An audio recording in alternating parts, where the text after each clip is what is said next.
मित्रों, नरेंद्र मोदी देश के प्रधानमंत्री 2014 में बने। ग्रामीण भारत के विकास के लिए जो 8 वर्षों के तहत उनका लक्ष्य था, देश में गरीबी मिटाओ के नारे बहुत आए। देश में कई ऐसी चीजें लोगों ने स्लोगन के रूप में लिया, लेकिन नरेंद्र मोदी ने उन्हीं चीजों को अपने ढंग से देशवासियों के लिए काम करने का काम किया। अब मनरेगा लें, मनरेगा ने पूर्ववर्ती सरकार यूपीए सरकार ने 2005 में लाया। आप कल्पना करके देखें, सदन के अंदर नरेंद्र मोदी को गालियां भी दी, मैं मनरेगा बंद कर दूंगा, लेकिन नरेंद्र मोदी ने मनरेगा को बंद नहीं किया, बल्कि पारदर्शिता लाने का काम किया। जब कोरोना काल में लोग रोजगार विहीन हो गए थे, तो पारदर्शी तरीके से 1,12,000 करोड़ का उसके लिए बजट भी देने का काम किया। वही नहीं, जब ये लोग आए थे देश में, उस समय केवल 33,000 करोड़ का बजट था। लेकिन मोदी जी ने, आपको मैंने पहले कहा कि हम 1,12,000 करोड़ तक ले गए जरूरत पड़ने पर, और हर साल इधर कई पिछले 3 सालों से तो लगभग 1,00,000 करोड़ के ऊपर बजट चला ही जाता है, क्योंकि लोगों की जितनी मांग होती है उतना हम पूरा करते हैं। देखेंगे यूपीए सरकार का, तो 2014 तक केवल 1,660 करोड़ श्रम दिवस में काम देने का काम किया। लेकिन मोदी ने एक तरफ मजदूरों को स्किलिंग का भी काम किया, दूसरे तरफ लगभग 2,200 करोड़ दिवस जिन्होंने रोजगार मांगा उन्हें देने का काम किया। उसी तरह से अगर राशि को देखेंगे तो 2,13,220 करोड़ यूपीए सरकार में खर्च हुआ। लेकिन मोदी जी ने मजदूरों के लिए कोई कोताही नहीं की, जब मांगा तब उनके लिए फंड की व्यवस्था की, बजट की व्यवस्था की। आज पूरे 8 साल में 5,21,127 करोड़ का खर्च किया। कहाँ 2,13,000, कहाँ 5,21,000। आज लगभग 15 करोड़ से ऊपर जॉब कार्ड है। कभी देश के प्रधानमंत्री पूर्व स्वर्गीय राजीव गांधी कहते थे 1 रुपया हम भेजते हैं 15 पैसा लोगों तक पहुंचता है। आज मोदी दुनिया में 22 लाख करोड़ इंडिया में जो डीबीटी किया, 22 नया पैसा भी इधर उधर नहीं हुआ। और उसी के तहत भारत के अंदर में भी मनरेगा के तहत 5 लाख करोड़ से ज्यादा पैसे डीबीटी के माध्यम से देने का काम किया। पहले इंडिविजुअल एसेट नहीं होता था क्रिएट, मात्र 35 से 37%, अभी 61% से ऊपर इंडिविजुअल हो रहा है। पूरे एसेट को लेंगे, दिखता नहीं था, जियो टैगिंग नहीं होता था। आज हम जियो टैगिंग करके लगभग 550 लाख हम एसेट को क्रिएट करने का काम किया है।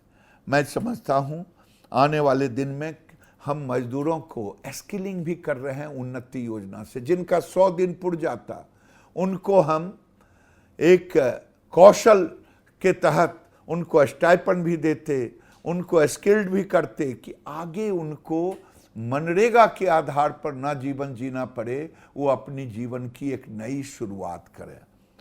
केवल वही नहीं, अगर 2000 में ग्रामीण भारत को एक नया भारत स्वरूप हो, सड़कें नहीं थी, स्वर्गीय अटल बिहारी वाजपेयी ने प्रधानमंत्री ग्राम सड़क योजना की एक कल्पना की।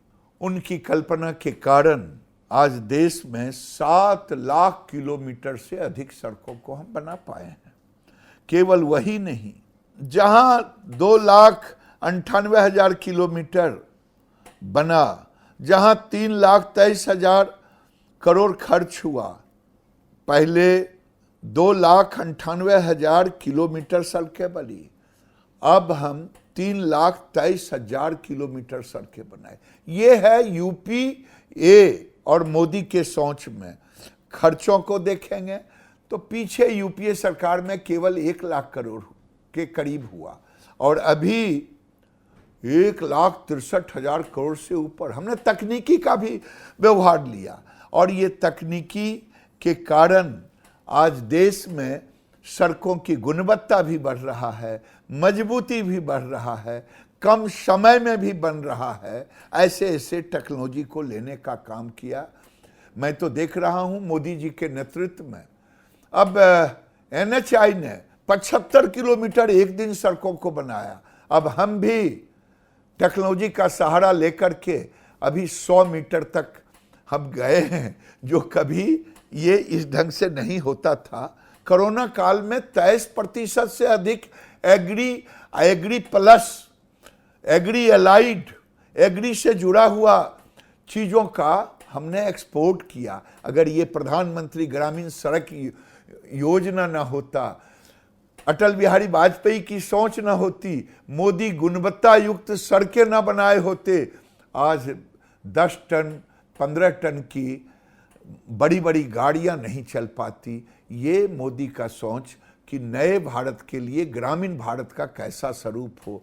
लेकिन क्या हम अगर सड़क बना लें, मनरेगा से मजदूरों को काम दे दें? 2014 में जब हम आए थे, मोदी जी सरकार बनाया, प्रधानमंत्री के रूप में आए, पहली बार उन्होंने लोकसभा के आगे जाके सीढ़ियों पर मत्था टेकने का काम किया था। वो केवल मत्था नहीं था, उन्होंने 2016 में संकल्प लिया कि एक आधार बनाया, सोशियो इकोनॉमिक कास्ट सेंसस, उसके तहत जितने बेघर हैं सबों को घर देंगे। अब हम उस लक्ष्य को कंपेयर नहीं कर रहे हैं, लेकिन ये जरूर कह रहे हैं कि 29 साल में केवल 3,25,00,000 मकान बने, और प्रधानमंत्री आवास योजना ग्रामीण अभी 2.5 करोड़ से ज्यादा, शहरी को जोड़ दें 3.25 करोड़ हमने बना लिया। कहाँ 29 वर्ष, कहाँ 8 साल। और वही नहीं, केवल 85 से 14 तक जोड़े तो प्रति वर्ष 11.21 लाख मकान बने। लेकिन 15 मार्च 1922 से आज 22 तक देखें तो लगभग 35.19 लाख मकान, कंपेयर 3 गुना अधिक। ये प्रधानमंत्री का एक सपना नहीं, बल्कि गरीबों के प्रति समर्पण है। और फंड यूटिलाइजेशन भी जो उन्होंने 29 साल में खर्च किया, उससे अधिक खर्च हमने, जब मकान अधिक बनाए तो खर्च भी अधिक किया। और अभी पाइपलाइन में मकान है। जो संकल्प लिए हैं, एक आधार लिए हैं, सोशियो इकोनॉमिक कास्ट सेंसस, आर्थिक जनगणना, उसके आधार पर जितने मकान हमने चिन्हित किया है, जितने राज्यों के साथ मिलकर के राज्यों ने जो सूची दी है, उस सारे को हम पूरा करेंगे मोदी जी के कार्यकाल में। सबसे बड़ी बात, हमने गांव में मनरेगा के मजदूरों को रोजगार दे दिया। हमने सड़कें को चकाचक गुणवत्ता युक्त बनाने का संकल्प नहीं बल्कि कर रहे हैं। हमने गरीबों को घर दे दिया। लेकिन हमने संकल्प लिया है जेंडर एम्प्लॉयमेंट इन पंचायत। ग्रामीण भारत में, गांव में आधी आबादी जो आर्थिक जनगणना में आता है, उन्हें हम नेशनल रूरल लाइवलीहुड मिशन, जिसे आजीविका मिशन कहते हैं। मैं आपसे कहूं कि देश के अंदर में जब मोदी जी 2014 में आए थे, तो हमारी बहनों ने, जब से ये योजना चला 19 साल पीछे, 2014 से पीछे जोड़े, केवल 2,35,00,000 बहनें थी। आज 8,27,00,000 बहनें हो गई। मोदी जी पे भरोसा किया। वही नहीं, मोदी जी जब आए और पीछे के 19 साल में केवल 80,000 करोड़ रुपया उनको बैंक से मदद मिला, लेकिन आज 5 लाख करोड़ से अधिक बैंकों से कर्ज उन्हें मिला। आजीविका मिशन, सेल्फ हेल्प ग्रुप की दीदियों को। केवल वही नहीं, पहले हम उनको केवल 10 लाख रुपया देते थे, बैंकों को कहा 20 लाख रुपया देने के लिए। आज देश के हर जिला में जो हमारी बहन एसएचजी कर्ज लेती है बैंक से, 3% का हम ब्याज भारत सरकार की ओर से देने का काम करते हैं। मेरा पूरा विश्वास है, मैंने मिशन लाखपति ली है। आज मिशन लाखपति के तहत हमारा लक्ष्य है कि दीदियों की आमदनी 2024 तक हम अधिक से अधिक दीदियों को 2.5 करोड़ 3 करोड़ दीदियों को 8,000 से 12,000 की आमदनी तक ले जाएं। और आज रंग लाने लगा है दीदियों की आमदनी में। 2024 तक मोदी जी के सपनों को हम साकार करने का काम करेंगे। आर्थिक जनगणना के आधार पर गरीबों को जेंडर एम्प्लॉयमेंट की ओर इस एसएचजी के थ्रू ले जाने का काम करेंगे। ये एक अद्भुत, जिस दिन हमारे गांव में गरीबों को मकान हो जाएगा, मनरेगा से रोजगार हो गया, सड़क, प्रधानमंत्री सड़क योजना से सड़क होगा, आधी आबादी होगी, और पंचायतों को हम एक ऐसा पंचायत जो रोजगार युक्त पंचायत हो, एक ऐसा पंचायत जहां बच्चे शिक्षा युक्त हों, एक ऐसा पंचायत जो हमें पोषण युक्त पंचायत दे। ये मनरेगा, ये आवास, ये एसएचजी, सबों को मिला करके हम एक नए ग्रामीण भारत की कल्पना में इसका योगदान करने का काम करेंगे। लगभग 19.5 करोड़ ग्रामवासी का घर है इस ग्रामीण भारत में। लेकिन क्या जो हम अन्न खाते हैं, खेत है, नहर है, ये सब गांव से जुड़े हुए हैं। और उन गांवों को मोदी जी ने संकल्प लिया कि इसको हम पारदर्शी तरीके से एक डिजिटल प्रोग्राम लाएंगे। डिजिटल प्रोग्राम इसलिए लाएंगे कि आज हम खेतों का नक्शा लेने जाते हैं, कार्यालय में चक्कर लगाना पड़ता। हम जब रजिस्ट्री कराने जाते अपने परिसंपत्तियों का, तो उसमें कई लगता, भूमि विवाद होता। जैसे स्वामित्व में घरों का, उसी तरह से जमीन का भी विवाद, सिविल सूट केस, उसके लिए हमने computerisation of land record, computerisation of record of rights. अगर आप देखेंगे देश में टोटल विलेज 6,56,526 को हमने लिया, और आज हम 6,13,173 गांव को हमने कंप्यूटराइजेशन ऑफ रिकॉर्ड राइट के तहत पूर्ण किया। और ये 93% से ऊपर हमने काम पूरा कर लिया। लेकिन मेरी जानकारी में यूनाइटेड नेशन के एफएओ ने ये कहा कि 2050 तक आबादी इतनी अधिक होगी, भारत में हम अनाज के लिए जो 141 मिलियन हेक्टेयर के करीब हम खेती करते हैं, इसमें सिंचित भी है और सिंचित भी है। अब ये करते हैं, हम उपज तो ऑप्टिमम पर जा रहे हैं, हम आज एक्सपोर्टर बन गए हैं, इसमें कहीं दो मत नहीं। 60 के दशक में हमें लाल बहादुर शास्त्री को प्रणाम करना होगा, जिन्होंने हरित क्रांति लाने का काम किया। लेकिन मोदी ने भविष्य की सुनिश्चितता को तय कर रहे हैं। मोदी जी रहेंगे 2050 में प्रधानमंत्री की नहीं, ये एक अलग विषय है, लेकिन भारत रहेगा। इसीलिए मोदी की सोच एक सस्टेनेबल भारत, एक ऐसा टिकाऊ भारत जो दुनिया के आगे, जो 60 दशक के पहले PL 480 के तहत हम कर्ज से भोजन लेते थे, अनाज लेते थे, वो दृश्य ना दिखना पड़े, इसीलिए वाटर सेट प्रोग्राम को लाने का काम किया। और मैं गर्व के साथ कह रहा हूँ कि आज हम लगभग 25 मिलियन हेक्टेयर जमीन को मोदी जी के नेतृत्व में उसको उपजाऊ बना चुके हैं। जहां 1 क्विंटल से 2 क्विंटल, मैं कर्नाटक में गया फील्ड विजिट के लिए, वहां किसानों ने कहा कि पहले 1 क्विंटल से 2 क्विंटल रागी होता था, अब हम 5 से 7 लेते क्विंटल तक। मोदी जी ने लगभग 6 लाख मिलियन हेक्टेयर और सेकेंड में लिया है। फेज 2 में, फेज 1 में मैंने आपके सामने रखा। मोदी है तो मुमकिन है। अब FAO को, फूड एग्रीकल्चर ऑर्गेनाइजेशन के इस थ्रेट का हम चुनौती के साथ मुकाबला कर रहे हैं मोदी जी के निर्देशन में। अब आने वाले समय में अपने सपनों को साकार करके लोगों को फूड सिक्योरिटी के लिए एक समर्थ भारत बनाने का काम वाटर सेट प्रोग्राम के तहत कर रहे हैं। 25 मिलियन हेक्टेयर के करीब, उसमें 3 मीटर तक भूजल स्तर बढ़ा है भाई।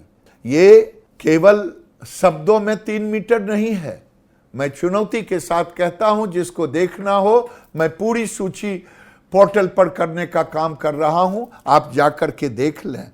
और जोत के क्षेत्र में भी 30% से अधिक की वृद्धि हो गई, क्योंकि वो बंजर था। किसानों की आय में 70% से अधिक की वृद्धि हुई। दुग्ध उत्पादन में 40% की वृद्धि हुई, क्योंकि चारों की खेती की। मैं समझता हूं ये जो लैंड रिसोर्स डिपार्टमेंट है, ये एक ऐसा विभाग मोदी जी ने, उसको आज तक लोग कोई जानता नहीं था, लेकिन मोदी जी ने इसमें अपनी दिशा दे करके देश को एक नई दिशा देने का काम किया। कि अमृत महोत्सव, आज़ादी के 75वें वर्ष, हमारे पूर्वजों ने जो सोचा था कि कैसा भारत हो, पंचायती राज और ग्रामीण विकास मंत्रालय एक ऐसे पंचायत की कल्पना कर रहा है जो पंचायत ग्रीन एनर्जी में सस्टेनेबल हो। आज कोयम्बटूर का एक जिला का पंचायत, उन्होंने रिन्यूएबल एनर्जी के माध्यम से पूरे पंचायत को ग्रीन एनर्जी सस्टेनेबल दे रहा। अभी प्रधानमंत्री 24 अप्रैल को जम्मू के एक जिले में, पल्ली पंचायत में, उन्होंने ग्रीन एनर्जी सोलर के माध्यम से दिया। ई कार्ड मिला जमीनों का, स्वामित्व का कार्ड मिला। एक ऐसा पंचायत हो जो वाइब्रेंट पंचायत हो। पंचायतों में पहले गांव में कोई सोचता नहीं था कि हम मास्टर प्लान पंचायत का बनावें। शहरों के नाम को हम सुनते थे मास्टर प्लान का, लेकिन अब मोदी जी के नेतृत्व में पंचायतों का एक वाइब्रेंट पंचायत हो, इसके लिए पंचायतों का मास्टर प्लान। हमने टेक्नोलॉजी का सहारा लिया, स्पेस टेक्नोलॉजी का, कि अगर हम कोई योजना बनाते हैं तो हम तकनीक का भी साथ में जोड़ें। और एक ऐसा पंचायत जो सस्टेनेबल डेवलपमेंट गोल को भी प्राप्त करे, जो यूनाइटेड नेशन ने हमसे उम्मीदें की है, उस 9 थीम को हमने लिया है।